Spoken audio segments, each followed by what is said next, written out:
Gibran dan anak papi, keduanya sangat mirip meniru langkah bapaknya. Penulis, Sehardi. Seperti kita ketahui, Gibran sudah resmi dilantik sebagai wali kota Solo untuk 5 tahun ke depan. Ya, kita lihat saja bagaimana kinerja nanti. Kali ini saya akan bandingkan Gibran dengan anak papi yang masih tidak mampu mandiri dan merengek minta tolong bapaknya saat sedang dalam masalah besar. Ternyata dua-duanya ada kemiripan loh dalam style politik. Kita mulai dari Gibran dulu. Saya termasuk yang tidak pernah menyangka sedetik pun bahwa Gibran akan menjadi wali kota Solo. Bahkan tidak terpikirkan sedikit pun dia akan terjun ke dunia politik mengingat dia sudah terlanjur melekat dalam dunia bisnis. Jadi, begitu dia mencalonkan diri, saya agak terkejut. Dan ternyata Gibran menang pula dengan angka yang sangat telak.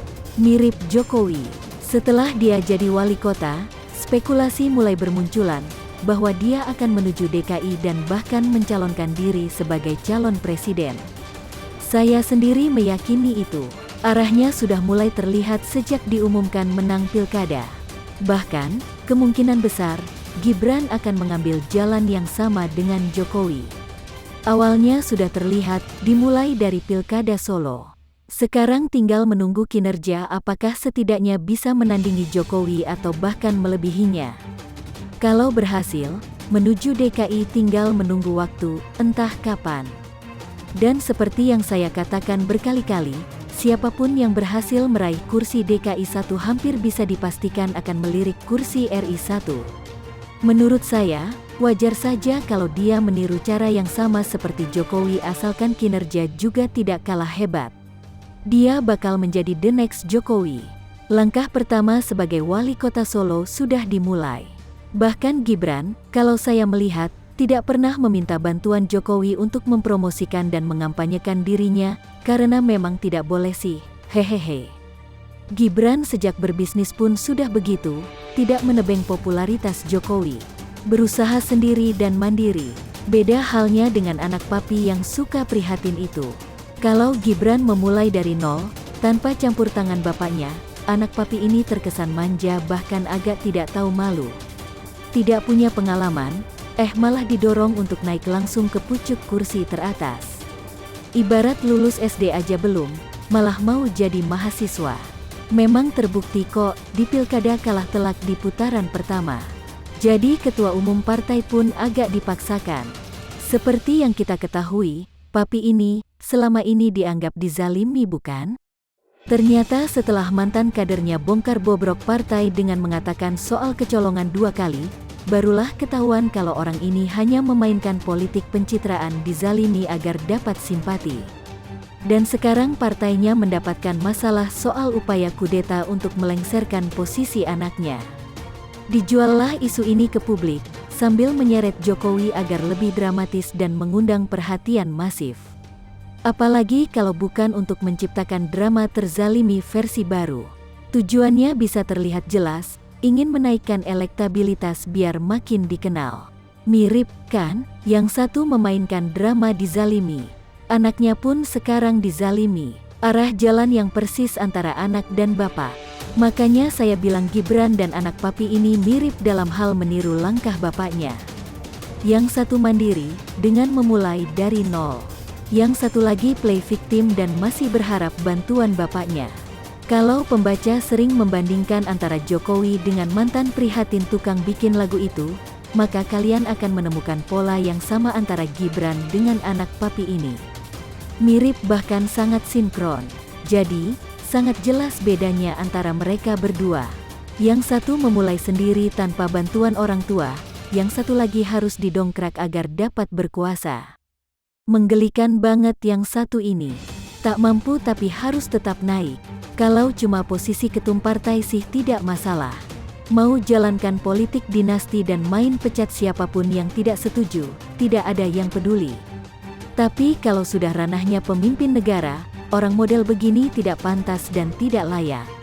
Pemimpin tidak butuh orang yang tidak mandiri, yang kalau ada apa-apa minta bapaknya turun gunung dan memainkan politik dizalimi sambil prihatin dan menangis sedih. Bagaimana menurut Anda? Ikuti jargon ayahnya, Gibran yang sah jadi wali kota serukan kerja, kerja, kerja. Putra Presiden Joko Widodo, Jokowi, Gibran Rakabuming Raka usai ditetapkan sebagai wali kota Surakarta terpilih, mengatakan bahwa yang menjadi prioritas setelah dilantik yakni percepatan pemulihan ekonomi dan masalah kesehatan di kota Solo.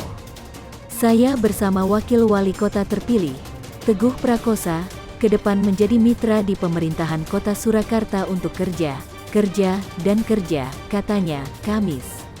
Sambungnya, kami akan jadikan momen kebangkitan dari pandemi COVID-19 di Surakarta, ucap Gibran. Lanjutnya, ia mengatakan program vaksinasi juga akan dikawal. Sebab, vaksin diprioritaskan untuk tenaga kesehatan yang menjadi garda terdepan untuk pelayanan publik penanganan COVID-19. Akhirnya terungkap fakta salah satu alasan segregasi Indonesia. Penulis, Edi Herwanto. Tidak ada asap tanpa api. Ada sebab ada pula akibat. Banyak orang berkeyakinan orang mayoritas menghujat sesembahan mayoritas. Apakah kenyataan fakta demikian? Sebuah komentar menggambarkan hal ini, yang jika dibaca dengan hati terbuka sangat menyedihkan hati.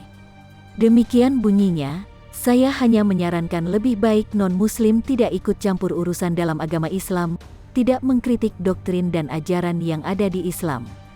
Sebab, doktrin dan ajaran itu soal keyakinan. Yang bikin rusuh hanya sebagian kecil lalu menyalahkan secara keseluruhan adalah logika sesat, atau ada unsur kesengajaan dari kaum mabok ateis, untuk mendelegitimasi agama. Sesekali keluarlah dan lihatlah SPT apa remu, JGN mendekam di WC dan sesekali nongol di jendela dan teriak-teriak klaim remu paling bagus sekomplek dan rem ok-ok lain rombeng semua. Keluarlah. Lihat rumput teki di mana-mana, pagar bambu somplak sana sini, cat kusam dan atap asbes bolong sana sini. Apa bedanya dengan kalian kaum radikal agama maupun radikal ateis yang dengan gembira selalu menghujat agama lain padahal yang kalian ketahui hanya kulitnya saja? Apakah mayoritas tidak mau bercermin diri atau evaluasi atau mengakui kesalahan apa yang diajarkan kepada banyak orang? Apakah Anda pernah keluar rumah? Beruntungnya mulai ada pembenahan di pemerintahan saat ini. Kritik yang benar dan diperlukan, ditanggapi oleh pemerintah. Buktinya baru-baru ini terdapat kritik pengajaran agama Islam yang menyinggung agama lain. Sekali lagi, pengajaran agama Islam dan budi pekerti berikut kutipannya. Buku pelajaran agama Islam terbitan Kementerian Pendidikan dan Kebudayaan, Kemdikbud, menyinggung soal kitab Injil dan Taurat. PDT Gomar menambahkan, sangat berharap pelajaran agama di sekolah lebih mengutamakan pelajaran budi pekerti dan nilai-nilai universal dari agama.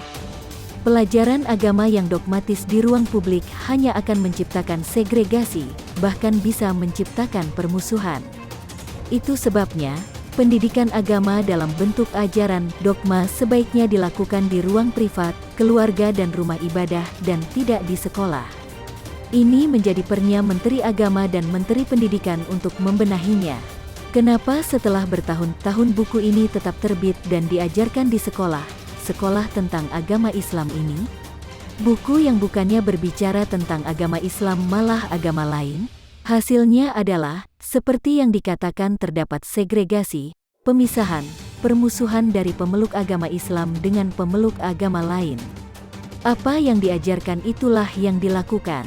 Sejak masa kanak-kanak, telah diajarkan segregasi, kebencian terhadap siapapun yang bukan kelompoknya. Kritikan ini baru bisa muncul saat pemerintah mau menerima kritikan dan menanggapinya dengan baik.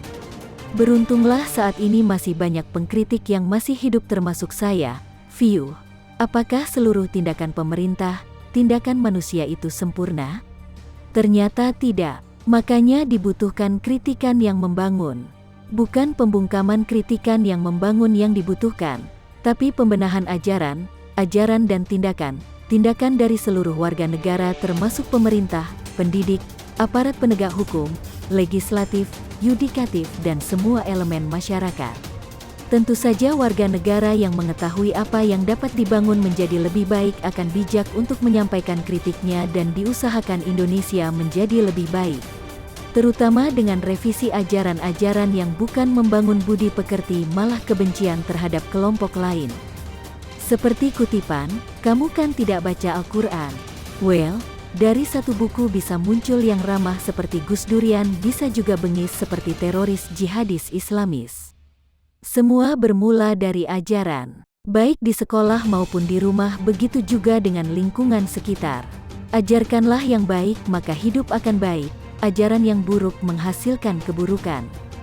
Harapan kedepannya, lebih dalam Ketum PGI memberi perhatian jika pendidikan seperti selama ini dijalankan, di mana negara menyusun kurikulum pendidikan agama dengan memasukkan dogma ajaran agama, maka negara telah ikut berteologi, sesuatu yang sangat absurd. Mestinya cukuplah negara mendasarkan diri pada konstitusi dengan tafsir hukumnya dan tidak memasuki ranah teologi yang memiliki ragam mazhab atau denominasi, terangnya. Untuk hal ini secara khusus PGI telah menyurati Menteri Agama agar ditindaklanjuti. Di tengah upaya kita membangun kerukunan, memang hal-hal seperti pelajaran agama ini menjadi ganjalan serius. Antara agama Kristen dan Islam memang terdapat titik temu dan titik tengkar yang cukup banyak, dan kalau tidak hati-hati mengelolanya bisa membuyarkan usaha menuju kerukunan tersebut. Terkait dengan ini, Sekum PGI telah menyampaikan ke Menteri Agama beserta dengan copy PDF buku-buku tersebut. Oleh Menak sudah diinstruksikan ke stafnya untuk segera berkoordinasi dengan pihak Kemendikbud untuk mengkaji materi dari buku-buku ini bila ternyata masih digunakan, tandas PDT. Gomar.